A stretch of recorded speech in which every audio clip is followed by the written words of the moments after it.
এয়া হৈছে আমাৰ ঘৰৰ শাকনি ডৰা। সম্পূৰ্ণ জৈৱিক পদ্ধতিৰে এয়া আমি পালেং শাকৰ খেতি কৰিছোঁ আৰু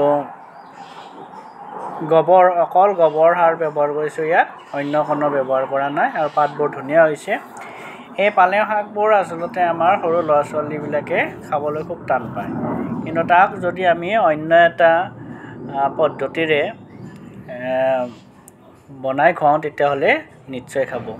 আহকচোন কেনেকৈ বনাওঁ চাওঁ। এইখিনি আমি ছিঙি আনিলোঁ, আনি চৰিয়া এটাত ভালদৰে ধুই লৈছোঁ। ইয়াক কাটিব নালাগে, কাটিলে ইয়াৰ ভিটামিনটো গুচি যাব পাৰে, গতিকে এনেকৈ ভালদৰে পাতবোৰ ধুই লৈছোঁ। লৈ এতিয়া ইয়াত ভালদৰে ধুব লাগে, তাত বালি চালি থাকিব পাৰে, সেইকাৰণে খুব ভালদৰে ধুই ল'ব লাগে। এইখিনি এতিয়া আমি বইল কৰিম। ইয়াত অকণমান নিমখ দি লৈছোঁ, আন্দাজ অনুসৰি দি পেলাই ইয়াত আমি বইল কৰিছোঁ।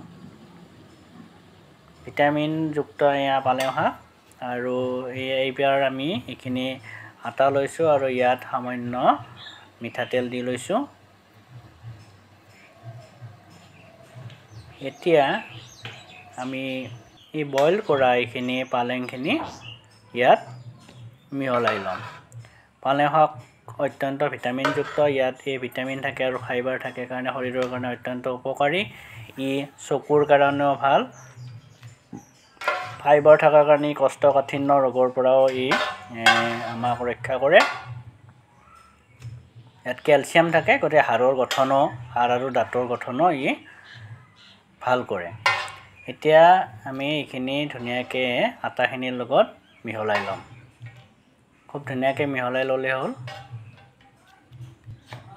এনেকৈ প্ৰথমে আমি ভালদৰে মঠি ল'ম। যিখিনি পানী আছে সেইখিনি আমি পেলাই দিব নালাগে, পানীখিনিতো ভিটামিন থাকি যাব, গতিকে সেই পানীখিনিয়ে আমি ইয়াত ব্যৱহাৰ কৰিম আটাখিনি মাৰি লোৱাৰ কাৰণে, মঠি লোৱাৰ কাৰণে। আমি সেইখিনি গৰম পানী আমি চাই লওক, গৰম পানীখিনি আমি ইয়াত মিহলাই দিলোঁ। দি এনেদৰে আমি এটা ডো প্ৰস্তুত কৰি ল'লোঁ। এইবোৰ লাড্ডু কৰিলোঁ। এইটো জেনেৰেল নিয়ম আৰু ৰুটি বনোৱাৰ দৰে। বেলি ল'ম, এনেদৰে বেলি ল'লোঁ। আচ্ছা, বেলি ল'লোঁ। লৈ এইখিনি আমি সামান্য তেল দি, টাৱা এখনত সামান্য তেল দি পেলাই ভাজি ল'ম। এনেকৈ ভাজি ল'ম আৰু ইয়াৰ লগত আপোনালোকে যিকোনো চব্জি ল'ব পাৰে, নতুবা বিলাহী টকো বনাই ল'ব পাৰে। মই ঘৰৰে দৈ আছিল আৰু লাল চাহেৰে এনেকৈ খালোঁ। এইটো খুব হেল্ডি ৰেচিপি হয়, আশা কৰোঁ আপোনালোকে বনাই খাব।